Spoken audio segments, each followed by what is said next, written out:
खूब नीचे लेकिन लगा दिला तो नीचे ना उतर अभी तो जलते बढ़ नीचे रही तो ऊपर बढ़ा ले ऊपर रही तो नीचे हम ना घस के अब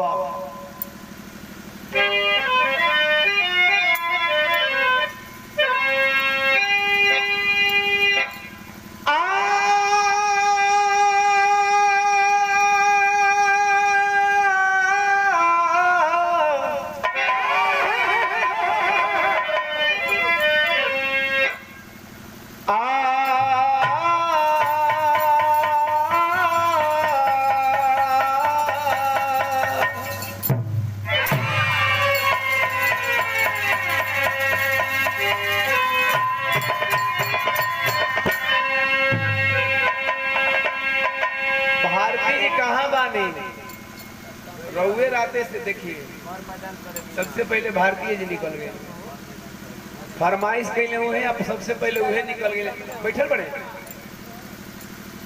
अच्छा आगे आ गए धन्यवाद बाबा साहब का बिल्ला लगा के बाबा साहब के 22 प्रतिज्ञाओं में साहब एक प्रतिज्ञा बाबा साहब ने अभी दिया है कि मेरे समाज को दारू नहीं पीना चाहिए नासा पताई से इस बहुजन समाज अर्थात SC ST OBC के लोगों को दूरी बना करके रहना चाहिए तो थोड़ा बाबा साहब के अनुयायियों से मेरा निवेदन है जिस भी समाज के लोग पूरे SC ST OBC समाज के लोगों से मेरा निवेदन है कि आप लोग नशा पताई से थोड़ा दूरी बना के रहें नशा घर का नाश करता है साहब मैं निवेदन करूंगा प्रार्थना करूंगा आपका भाई आपका बेटा होने के नाते कि नशा से दूरी बना के रखें बाबा साहब के 22 प्रतिज्ञाओं में इस प्रतिज्ञा को भी आप लोग याद रखेंगे 4 लाइन भूमिका में भाव है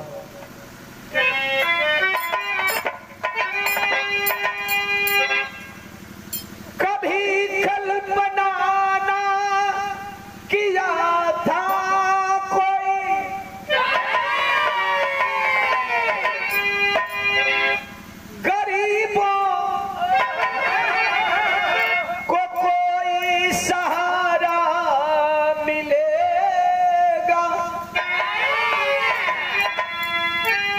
फंसी थी भंवर बीच में जिनकी नैया हे भैया मिलेगा किनारा मिलेगा नमन होगा उनको नसीहत बनेगा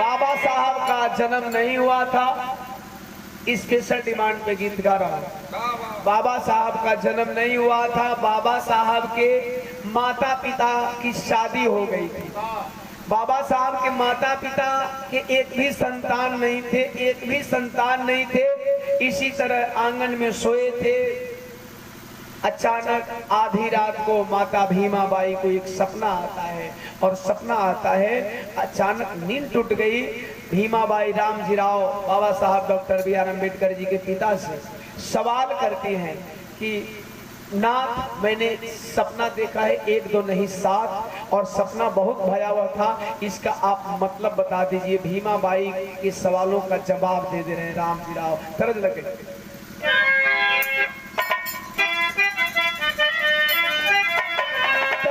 पागल नजरे अज नजरे पागल अरे पागल नजरे दिल दीवाना लगता है दीवाना लगता है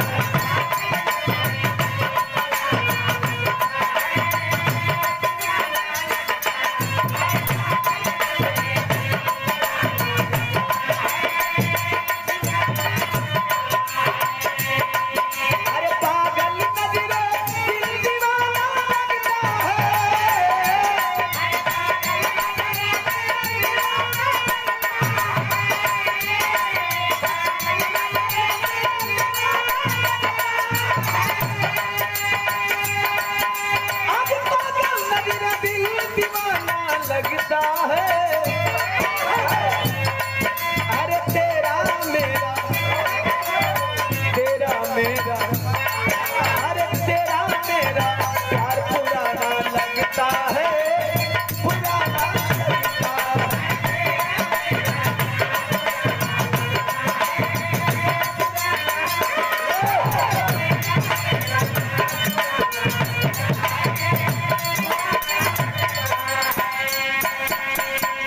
राम जी राव समझावे भीमा बाई के, अरे कर लो स्वच्छ विचार, समय का फेरा है, समय का फेरा है, कर लो स्वच्छ विचार, समय का,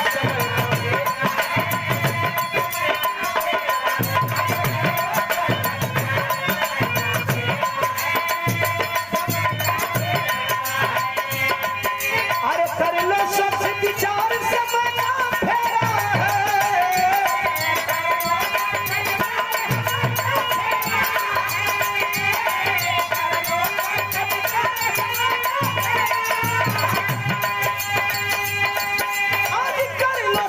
विचार समय का फेरा है, अरे कल क्या होगा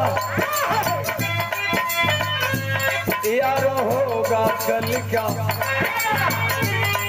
अरे कल क्या होगा यार, समय का फेरा है, समय का।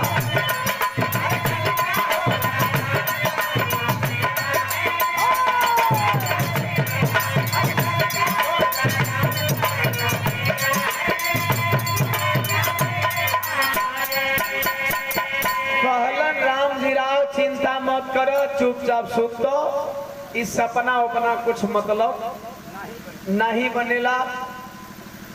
सवेरवा भइल, भीमा बाई के मनवा से बतिया निकलत में फिर सवाल कर दे।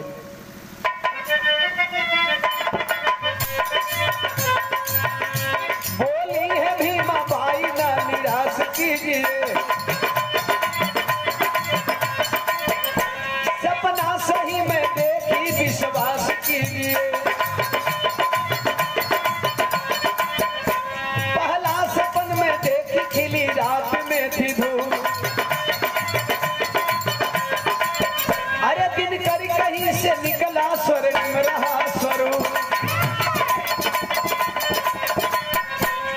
कहली हम पहला सपनवा देखली आधी रात में सूरज उगल बा। राम जी राव कहना पगलाई गईलू, ऐसन कुल वेद पुराण में होला, जबे मन तबे चंद्रमा मुर्गा के रूप के लगे हो को बोले, आधी रात का बिहान हो जाला। रियल लाइफ में ऐसा ना होला। कल एकर मतलब नहीं समझ में आयल तो दूसरका का मतलब बता दी। दूसरका पूछत हो, दूसरे सपन में आया एक हंस का प्यासा, जितना पिलाऊं पानी बढ़ रही पिपासा। कहली दूसर का सपनवा में वो हंस आइल बड़ा पियासल बा, हमरे के हया गइल हो, ओके केतनो पानी पियावत नहीं, ओकर पियास कम ना होत बा। कहलन रे का बकवास कर लो, ऐसा हंस बड़का हो गइल बा। तीसरा सपना बताओ, तीसरा बताओ। तीसरे में देखी घूम रहे हिंसक जानवर, काई थी चारों ओर यही बात जान कर। कहली तीसरका में देखली हिंसक जानवर घूमतला, इंसान के समझत नहीं खे, आ बड़ा दुखित बा भारत के लोग। अलम का तू पहली बुझावत रो, चौथा बोलो तो चौथा बता। चौथा में आया जादूगर ले जादू की छड़ी, चौथा में आया जादूगर ले जादू की छड़ी, चौथा में आया जादूगर ले जादू की छड़ी, भागे हैं सभी जानवर उड़ने लगी कड़ी।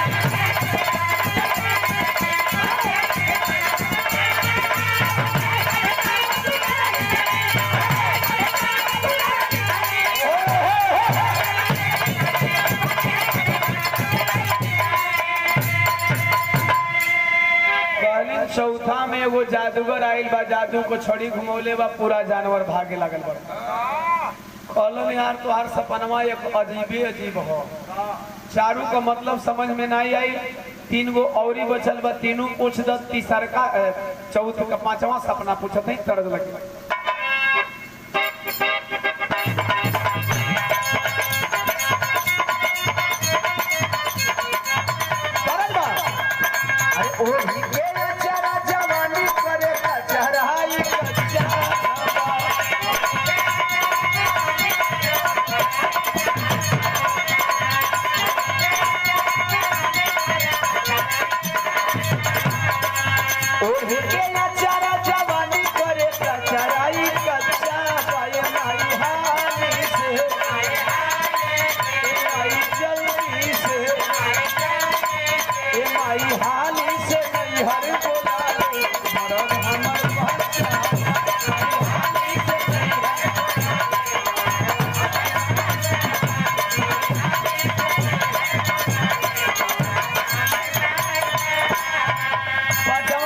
भीमाबाई रामजी राव बाबा साहब के पिताजी से बता रहे हैं। बाबा साहब का जन्म अभी नहीं हुआ है। क्या बताऊं?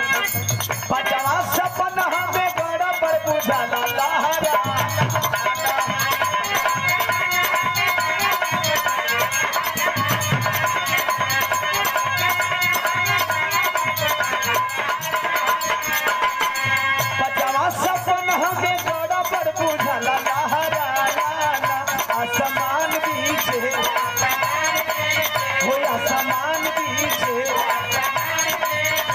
समान में पता काहे कि काला ये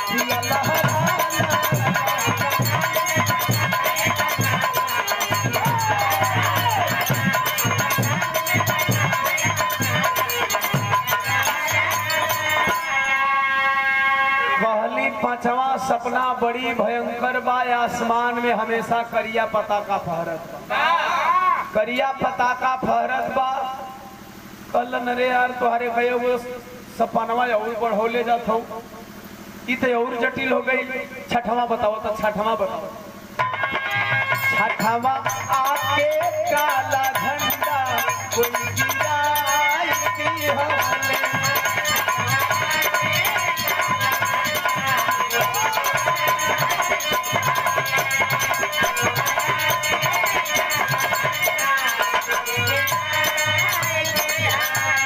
अरे 5 रंग वाला अपन लहरा।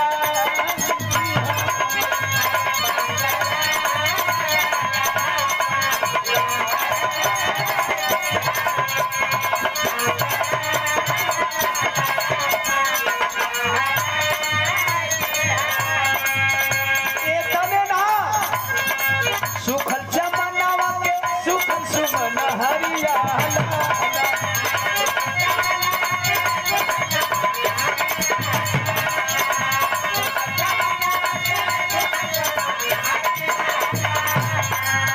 आसमान में पता का एक काला पिया लहरा लाना। 5वां सपना 6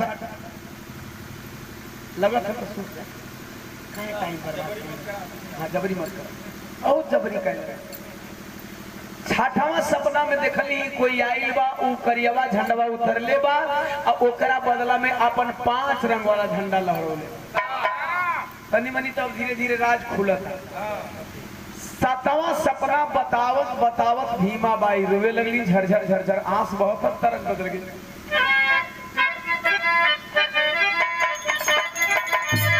बतावत है सुन ले बे राजा, सुन ले बे राजा 7वां सपन की बतिया।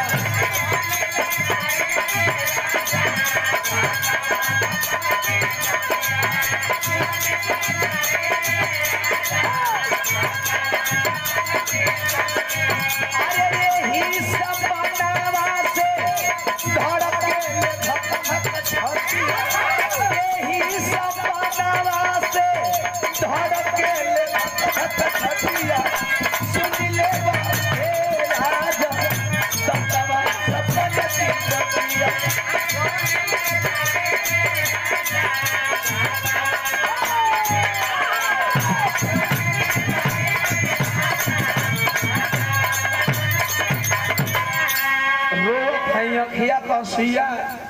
रुकत ना हो कनी जानत है का देखली रहल एक पेड़ भारी गिरल भाराई के हो एगो बहुत विशाल पेड़ बा गिर गइल बा जब गिरल बा त शोक छवला से रोवे लोगवा आंसुआ बहाई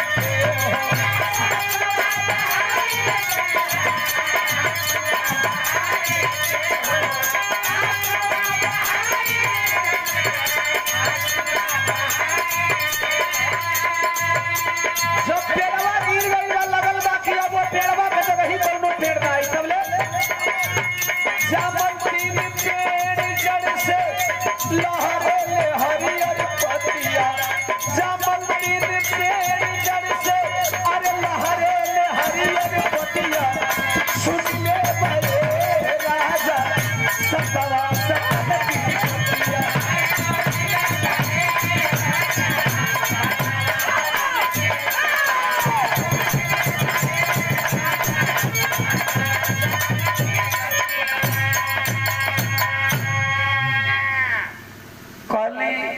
वो पेड़वा गिरल बात लागत कि अब पेड़ ना वैसन होई तब ले अचानक वही जड़ से 3 पेड़ उगल बा तब ये जाके जे रोवता चिल्लाता असहारा हो गइल बा ओके सहारा मिलल बा कलन रे यार हमके समझ में नहीं आवत तू का कबे का जेवर पूरत हो गए कुल गुरु के पास कुल गुरु को बुलाए कुल गुरु आंगन में बैठे हैं सवाल किया जा रहा है का सवाल हो तब तरह बदल गई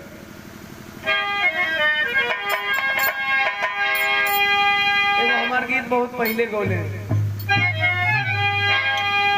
अरे राती कवन खेलावा खेलावा ना हो राजा भीतर से भगाता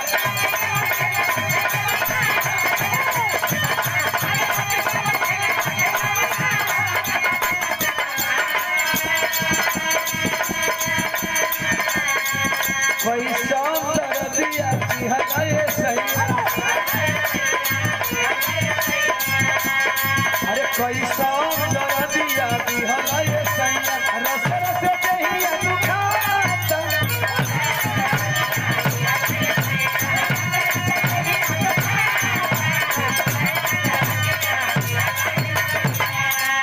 मौज मस्ती बजे रहल हंसी ये बजे रतिया रतिया कौन फोन करत हो ए बदे हंसी आवेला कि कभी कभी कोनो गीत से सरोज कोनो न कोनो कहानी जुड़ल है ई तरह लेकिन ऐसे बढ़िया विरह का भाव आखिरकार गुरुजी बैठे हैं माई बाबू बाबा साहब डॉक्टर B.R. अम्बेडकर का पूछत हो जबकि बाबा साहब का जन्म ना भइला का पूछत हो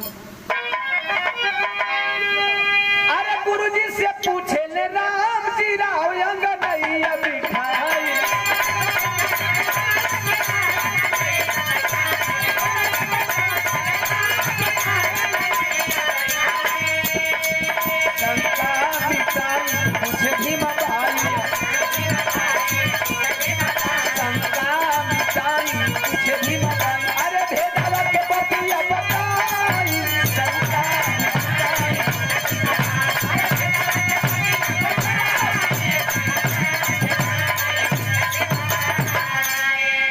दोनों परानी के गुरुजी समझ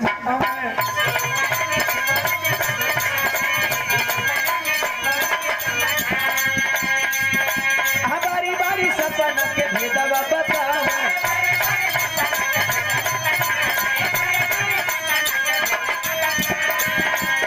अरे सुनी सुनी भीमा बाई राम जी राम मने मने मुस्काई सपना में का राज रहल कि गुरुजी बतावे लगलन भीमा बाई राम जी राम मुस्कियाए लगलन जरा सुने हमरा विरह का आखिरी तरज बा बड़ा हमार पसंदीदा गीत मस्त कैसे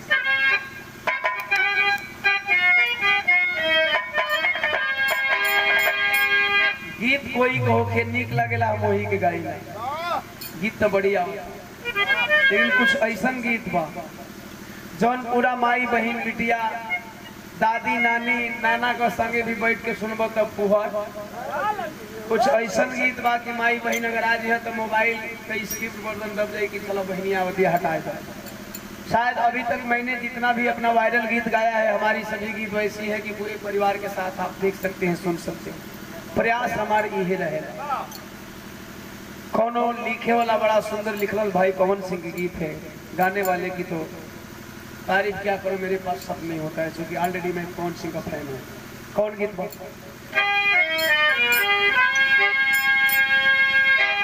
अरे चमके शीशा जैसा टीकना नजरिया जा सचहूँ में बनी रे गइलू। अरे आखी के पुतरिया जा। लेकिन बिरहा का लाइन सुन। सुबह सुबह बाटे भी माँ, अरे तोहरो सपनवा आरतिया के सूरज तोहरा हे गोदी के ललनवाएरा। पहला सपना जो आपने देखा है, रात में एक सूरज निकला है। वह सूरज कोई प्राकृतिक सूरज नहीं है, यह सूरज आपके गोद का बेटा है, जो सूरज से भी ज्यादा प्रकाश लेकर के आएगा। कौन? बाबा साहब डॉक्टर बी.आर. अम्बेडकर। तब तो अमेरिका के राष्ट्रपति बराक ओबामा साहब ने कहा कि अगर बाबा साहब डॉक्टर बी.आर. अम्बेडकर हमारे अमेरिका में जन्मे होते तो हम इन्हें सूरज कहते। समझिए, अमेरिका के राष्ट्रपति बराक ओबामा, देश का सबसे शक्तिशाली राष्ट्र, उस राष्ट्र का राष्ट्रपति बराक ओबामा कहते हैं कि अगर बाबा साहब अमेरिका में जन्म लिए होते तो हम इन्हें सूर्य कहते। सूर्य अर्थात जिनसे पूरा विश्व प्रकाशित होता है, ऐसे थे बाबा साहब। लेकिन यहाँ भारत के मनुवादियों को क्या कहा जाए? यहाँ भारत के मनुवादियों को तो बाबा साहब चमार का बेटा लगते हैं, बाबा साहब महार के बेटे लगते हैं, बाबा साहब अछूत हैं, बाबा साहब की मूर्तियां तोड़ी जाती हैं, बाबा साहब को गालियां दी जाती हैं। अगर बाबा साहब के संविधान में लिए हुए एक अधिकार के मत से आप वोट देते हो, आप मंत्री, विधायक, जिला पंचायत, वार्ड मेंबर जिताते हो, इसके बाद भी बाबा साहब को अपना बाप नहीं कहते हो, तो तुम्हारे जैसा नालायक औलाद को इस धरती पर हो भी नहीं सकता। श्योर तुम्हारे खून में गड़बड़ी है।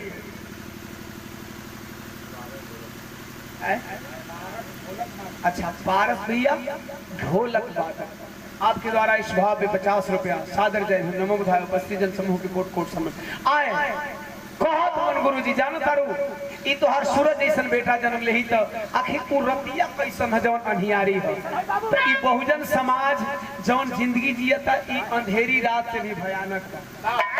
ये अंधेरी रात से भी भयानक बा। ऐसे कि जब रात अंधरिया हो जाला तो हम और आप निश्चिंत सूत ले ही ले जा, लेकिन जौना काल में बाबा साहब का जन्म भइल रहे, वो काल में हमके सूते और जागे कभी टाइम नहीं रहे। ये धरती पर वो अधिकार ना रहे। वो है बतिया बताओ थोड़ा गुरु जी।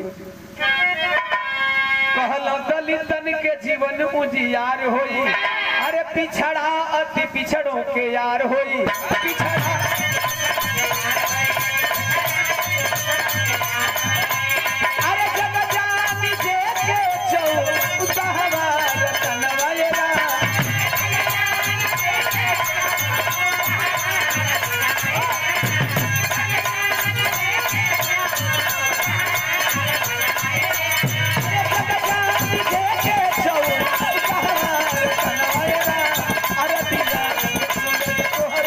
रतिया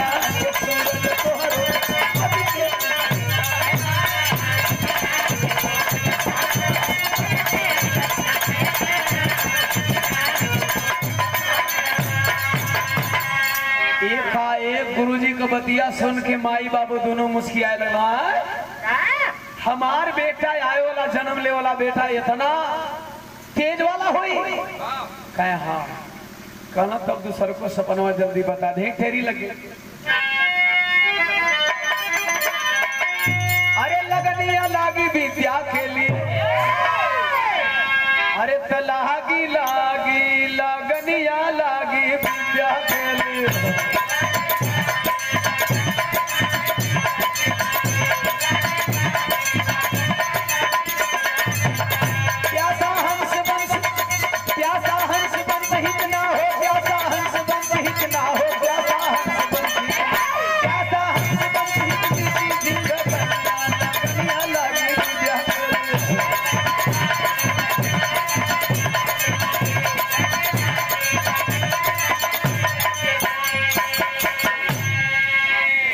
लगनिया लागी विद्या के लिए।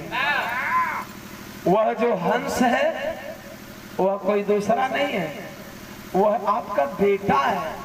हंस बन करके आपसे मिलने आया है और प्यास है वह पानी की तृष्णा नहीं है, वह विद्या रूपी प्यास है। आप अपने बच्चे को कितना हो पढ़ाएंगे, आपका बच्चा पढ़ने से पीछे नहीं हटेगा। वह विद्या धन अर्जित करेगा जिस विद्या धन को भारत के लोग ही नहीं बल्कि पूरे विश्व के लोग मिल करके मिटाना चाहेंगे, लेकिन मिटेगा नहीं। तो न खाने की चिंता, न खाने की सुविधा, न पीने का पानी, छुआछूत की जर्रे जर्रे झलकती हो, चिकने पात हो नहार वीरवान के, अटल विद्या पाने की मन में ललकती कि मन में जिज्ञासा वही हंस प्यासा। इतिहास अपना वो खुद से बनाए, करके विद्या विद्यालय के बाहर सिंबल ऑफ नॉलेज बाबा कहलाए, सिंबल ऑफ नॉलेज बाबा कहलाए। ए भैया हकीकत में जे के इतिहास बनाए के बाद तनिका लिख से हटी के चली, कुछ न कुछ नया करी। अमेरिका ने सिंबल ऑफ नॉलेज बाबा साहब डॉक्टर बी.आर. अम्बेडकर को दिया। जानना चाहते हैं क्यों दिया? 1754 ईस्वी में कोलंबिया विश्वविद्यालय बनी। कोलंबिया विश्वविद्यालय में 17 से जब से बनी है तब से लेकर के अब तक जितने भी विश्व से वहां छात्र अध्ययन किए। जब बराक ओबामा राष्ट्रपति हुए 2 कार्यकाल में 2008 से 2016 तक, तो उन्होंने मेधावी छात्रों की लिस्ट बनवाई और जब 100 मेधावी छात्रों की लिस्ट बनवाई तो 100 मेधावी छात्रों में केवल अमेरिका के नहीं पूरे संसार से, जब से कोलंबिया विश्वविद्यालय बनी है तब से लेकर के 2016 तक 100 मेधावी छात्रों में नंबर 1 पे नाम जानना चाहेंगे किसका था? यही जाता साला क्लास में लड़का टॉपर हो जाता तो लोग लगत रहा मिठाई बांटे, हमार लड़का क्लास टॉपर भइल बा, हमार लड़का क्लास टॉपर भइल बा। एक बारी टॉपर भइल तो पहले जात जात मैट्रिक में फेल हो जाए। पूरे 100 बच्चों में, पूरे विश्व के मेधावी बच्चों में बाबा साहब नंबर 1 पे थे। तब अमेरिका वालों ने सिंबल ऑफ नॉलेज कहा, ज्ञान का प्रतीक कहा, और बाबा साहब की प्रतिमा कोलंबिया विश्वविद्यालय के मेन गेट पे बनवा दी, खास प्रतिमा।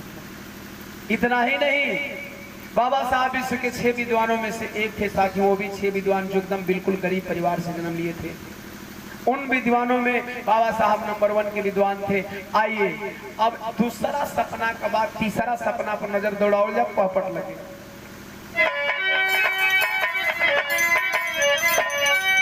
तीसरा के तब भेद बतावे छानी ज्ञानी बाबा हो, अहिंसक बनले गोरा अभिमानी ज्ञानी बाबा हो।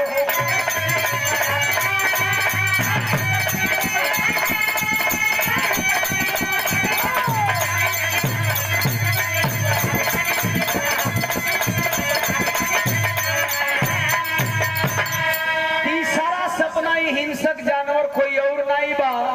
ये जो अंग्रेज भारत पे अत्याचार कर रहे हैं यही हिंसक जानवर है। चौथा सपना जादू को छड़ी के लेके आओ था, ई सुनी। कहला गुरुजी बड़का बड़का बनी जे नेता, सब जब जई है हार हो। ये बड़का बड़का मठाधीश रही, सब हार जाई ते तोहार बेटवा इतिहास बनाई। कौन इतिहास? अरे जादू वाली छड़ी हाथ ले कलम से करी है वार हो, संविधान के अरे रची है विधि विज्ञानी ज्ञानी बाबा हो, आ छोड़ के देशवा भगी है कुल, अरे अभिमानी ज्ञानी बाबा हो। संविधान आपका बेटा लिखेगा। जादू की छड़ी कोई जादू की छड़ी नहीं होगी जिसमें से कबूतर निकलेगा, खरगोश निकलेगा, जलेबी निकली, रसगुल्ला निकली, लेकिन वो जादू का छड़ी वालन से हम तो बैठे हैं जादूगरों के साथ, वो कान में पहले ही कहे सर भैया वो है चीज मंगिया जौन हम ले बने, क्योंकि वो लोग जादू नहीं दिखाते हैं, वो हाथ की सफाई दिखाते हैं। हम पर कबेरी लोट के मुर्दो बनल, एक बारी पहली बार लड़का नहीं बैठा तो सन, हम हमारे जहाँ गाँव बा, हमारे गाँव तिमुहानी पर बा, घर हमारे तिमुहानी पर बा, 3 गो रास्ता जाला, वो जे हमारे पीपर के पेड़ पर, वो जे हमारे एगो छोट पर के बात बताए, कोनो लड़का बैठत ना रह।